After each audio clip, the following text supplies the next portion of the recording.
Alam mo bang ayaw ng mga Arabo na tinatawag silang kadhab or inti kadhab? Nang ibig lang namang sabihin ay ikaw ay sinungaling or in English ay you are a liar.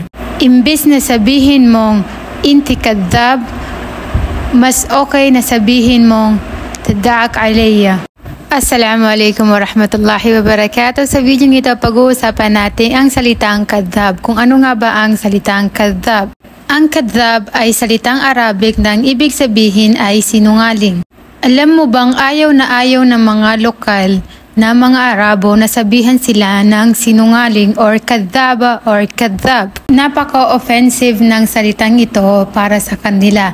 Di tulad sa atin na normal lang sabihin na, nagsisinungaling ka na naman. So, imbis na sabihin mong, intikdabi alayya, na ang ibig sabihin ay nagsisinungaling ka sa akin, mas okay or mas better na sabihin mong, inti tadaki alayya. Ang sentence na to na tadaki alayya, para lang siyang between ng you are lying to me or you are joking around or you are joking to me.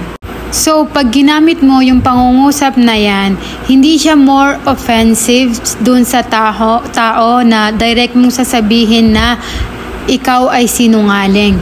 Para siyang less offense dun sa tao na sinasabihan mo kaysa sabihin mong diretsahan mong sabihin na sinungaling. Sa biro naman or sa joke, para siyang more offense, parang offensive siya.